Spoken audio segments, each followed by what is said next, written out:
Vamos a hablar con nuestro primer invitado a través de la línea telefónica sobre algo que ocurrió en el día de ayer y que fue un hecho que no ocurría hace 30 años. Nos tenemos que remontar a 30 años cuando un ministro del Ejecutivo Nacional era interpelado por diputados y diputadas. Bueno, ocurrió ayer. En principio iban a ser 3 ministros. Después se anunció que iban a ser 2 ministros y finalmente fue uno. Evidentemente el Ejecutivo al Legislativo le falta el respeto de la forma que quiere y al pueblo argentino también. Digamos, iban a ser interpelados 2 ministros y finalmente fue uno. Fue el jefe de gabinetes, Gustavo Francos, y que no dijo nada. ¿Cuál era el tema? ¿Cuál era la temática? Tratar de aclarar la situación que envolvía en este escándalo de criptomonedas al presidente de la Nación, a su hermana y también, de alguna forma, si no me equivoco y mal no recuerdo, al presidente de la Cámara de Diputados. Estamos hablando de Martín Menem. Vaya nombres en los cuales quedó envuelto justamente o quedaron envueltos en este criptoescándalo. Vamos a consultar cuáles fueron algunos de los detalles de esta sesión de interpelación a, en este caso, Gustavo Francos. Tiene la amabilidad de atendernos a través de la línea telefónica el diputado santafesino Germán Martínez. Germán, Sergio Ferreira, Natalí Bedini, te saludamos desde ATP. ¿Cómo estás? Buenas tardes. ¿Qué tal? Muy buenas tardes. Saludos a ustedes y a toda la audiencia. Igualmente, igualmente. ¿Qué conclusiones sacás de lo que ocurrió ayer, Germán? Bueno, flojísimo lo de Guillermo Francos, el jefe de gabinete, como vos bien indicaste, estaban citados a interpelación el jefe de gabinete, el ministro de Justicia, Cunio Libarona, el ministro de Economía, Luis Caputo, y el titular de la Comisión Nacional de Valores. Vino solamente el jefe de gabinete, se excusaron con nota por compromisos contraídos Caputo y Cunio Libarona. Resolvimos en el recinto volver a citarlo el miércoles 14 al mediodía, el 14 de mayo al mediodía. Estas interpelaciones eran en el marco de las acciones para esclarecer lo que pasó con la estafa cripto que tiene apuntado al presidente de la Nación por la famosa criptolibra, y realmente pensaron que el jefe de gabinete venía y con su experiencia de tantos años en política, porque hace 40 años que participa de distintos espacios políticos, que con eso alcanzaba, ¿no? Y se equivocaron feo. Realmente dejó una enorme cantidad de dudas. No aclaró quiénes fueron los que incentivaron al presidente para que en esa noche, el 14 de febrero, pueda el presidente promocionar esta criptomoneda. No aclaró cuál es el vínculo de Karina Milei con todo ese entorno de impresentables vinculados al negocio cripto, que desde el 8 de enero del año 2024 vienen reuniéndose en la Casa Rosada en Olivos. Sí. No aclaró cuál es el vínculo que tiene Javier Milei, que tiene Karina Milei, con Novelli, uno de los gestores de toda esta criptoestafa. No aclaró cuál es la vinculación con el famoso Hart Davis y con todos los otros personas que estuvieron vinculados a todo esto. No dijo en la Cámara de Diputados cuáles fueron las actuaciones que hizo el Ministerio de Justicia a través de una unidad de investigaciones que, acordate, la armó Milei para autoinvestigarse y no presentó ningún informe a otro de los poderes del Estado, como es la Cámara de Diputados. Por lo tanto, te darás cuenta... No dijo nada. Que no dijo nada, digamos, no dijo nada. Y en ese intento de no decir nada, de decir que es un tema entre privados, y que no hubo funcionarios vinculados y ese tipo de cosas, en ese intento cometió errores graves, porque realmente dijo que quien valoró personalmente la idea de meter el chat, meter el tweet para difundir la criptolibra fue el propio presidente de la Nación. Dijo que el presidente de la Nación, a su criterio, no hay estafa en estos hechos. No dijo que todas las audiencias de las personas que van a Casa Rosada cuentan con el ok de Karina Milei. En síntesis, si quiso venir a defenderlo, generó efectivamente la situación contraria. Mirá, para que La Nación y Clarín titulen en contra de lo que dijo Franco, imagínate lo que fue, ¿no? Así que hoy la tapa de los dos principales diarios impresos de la Argentina dan cuenta de cómo hizo agua la presentación del jefe de gabinete. Germán, y en ese sentido, ¿podés contarnos cómo de alguna manera se articula, se lleva adelante este proceso de interrogatorio al jefe de gabinete, que como bien decía Sergio hace un momento nada más, hace 30 años que no se utilizaba esta herramienta que tiene el Congreso para interpelar a ministros, como fue en su momento con Cavallo, nombre, bueno, que nos trae muchos recuerdos a los argentinos y argentinas, pero ¿cómo continúa este proceso? ¿Qué pasa ahora con las no respuestas de Franco? ¿Qué va a pasar con el presidente? ¿Cómo continúa el proceso? Bueno, a ver, dos cosas. En primer lugar, a nuestro criterio, la sesión de interpelación a los funcionarios convocados, Franco, Caputo y Cunio Libarona, no está cumplimentada. Por eso insistimos, y Presidencia de la Cámara le va a girar las invitaciones para que el día miércoles 14 de mayo, a las 12 del mediodía, puedan venir Cunio y Caputo. Veremos si era verdad esto de que no podían, o en realidad es un argumento para no poner la cara en el Congreso, ¿no? Y me parece que ahí nos daremos cuenta en qué situación estamos parados. Primer elemento. Segundo, respecto a lo que viene hoy, intentamos constituir la comisión investigadora que el recinto aprobó su conformación en la sesión pasada. No se alcanzó ninguna mayoría en ninguno de los dos grandes bloques de diputados, que quedamos 14-14 y no se logró fijar un presidente, y ese es un tema que también va a tener que resolver el recinto, o sea, va a tener que conformarse una mayoría en el recinto de la Cámara de Diputados que diga queremos que el presidente de la comisión investigadora sea fulano o sultano. Y desde el punto de vista de lo procedimental, realmente ayer efectivamente en el 94 fue la última interpelación convocada por el Congreso. Después hubo otros pedidos de interpelación con funcionarios que no estuvieron, y hubo algunas no sé, que en algún lugar vinieron porque quisieron algunos ministros, como fue el caso de Cavallo en el año 96, que no había sido convocado y que vinieron a dar explicaciones sobre un determinado tema.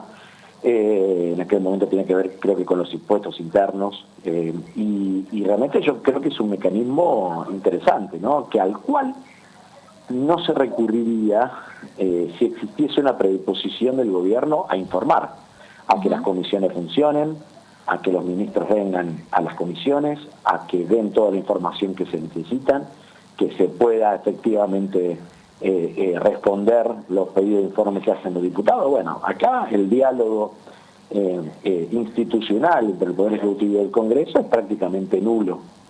Y ustedes lo marcaron al arranque también, ¿no? Marcaron al arranque un tema no menor, que el propio presidente de la Cámara de Diputados de la Nación fue uno de los que también metió retweet a la estafa consumada cuando el presidente de la Nación pone su posteo en la red X. Y Germán, en ese sentido, y según tu opinión, como presidente de uno de los bloques más importantes, de hecho el bloque opositor al gobierno de Milei más importante, ¿cómo estás viendo esto de que no se logren los acuerdos, por ejemplo, para armar esa comisión? En algún momento también se habló de la posibilidad de articular un juicio político. Entendemos que es un proceso mucho más complejo y que requiere muchísimas más condiciones, pero ¿por qué no se llega a esa mayoría? ¿Quiénes son los aliados de Milei para no poder investigar y para no poder juzgarlo? Bueno, hoy los que se opusieron a que tengamos un esquema de autoridades que avance con la comisión investigadora fueron La Libertad Avanza, el PRO, la UCR presidida por Rodrigo de Loredo y el Interbloque de Innovación Federal que nuclea a misioneros, salteños, neuquinos. Ellos son los que juntaron 14 voluntades sobre 28 para trabar la designación de las autoridades.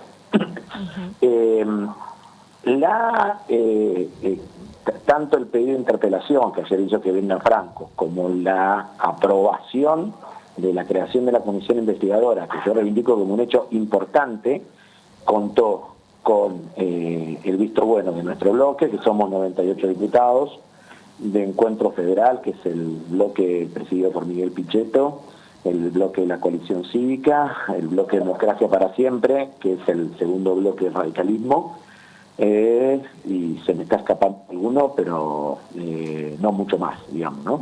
Entonces, esos son, y me parece que, como todo en las legislaturas, en algún momento lo que cuenta es el número, ¿no? Cuántos porotos tenés para una posición y cuántos porotos para otra. De hecho, los que nos acompañaron para construir una mayoría y poder avanzar en la conformación de una comisión investigadora, que yo creo que vamos a lograrlo y va a funcionar, no nos acompañaban para el pedido de juicio político. Claro. Entonces, acá los bloques, por eso, vos tenés que ubicar de un lado, hacete un esquema mental y que lo vean con el esquema. De un lado están siempre el PRO y los libertarios. Del otro lado estamos siempre nosotros y en general con posiciones diferenciadas, pero parecidas a la izquierda. Después en el medio, nosotros somos 98 más 5, 103 diputados, ellos son aproximadamente unos 80 diputados, a los que se le suma siempre el bloque de Rodrigo de Fredo de los radicales, así que son 100 diputados siempre a favor del gobierno. Bueno, hay 40 que son los que terminan definiendo que las cosas vayan en un sentido o en el otro. Y bueno, y de eso se trata, de tratar de construir con ellos mayoría para poder avanzar en temas. Hoy, por ejemplo, al mediodía logramos dictaminar la ley de emergencia en discapacidad con muchos de estos espacios que vos que recién yo te mencionaba. Sí. Ahora, yo salí de la Comisión de Previsión y de Presupuesto porque estamos trabajando los proyectos que tienen que ver con los jubilados. En síntesis, digamos, ¿no? Hay cosas que avanzamos y cosas en las que se dificultan.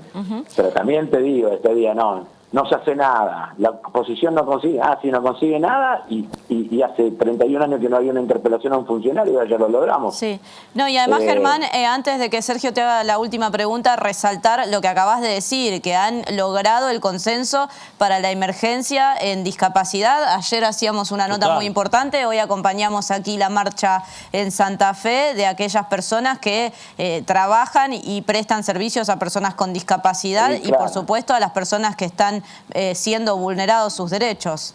Y ahí tenés las dos cosas, no solamente hay que tener una mirada sobre las propias personas con discapacidad, sino que además tenés, como vos indicás, una cantidad de prestadores vinculados al tema, desde los transportes, desde los distintos espacios de contención, de distintas cosas que también están en el peor de los mundos, ¿no? Y hoy el común denominador de la reunión en la cual se dictaminó el proyecto de ley de emergencia en discapacidad, o sea que está listo para el recinto, el común denominador es, hubo momentos que estuvimos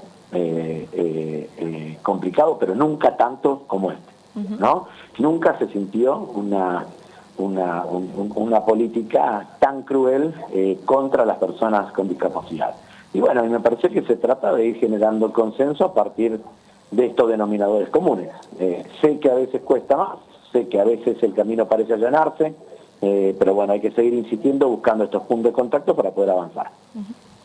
Germán, en este contexto que estás planteando y sobre todo con las últimas cuentas que hiciste que tienen que ver justamente con las distintas fuerzas legislativas que, bueno, pueden oscilar en algunos puntos con los números que mencionaste recién, ¿qué crees que van a definir las próximas elecciones?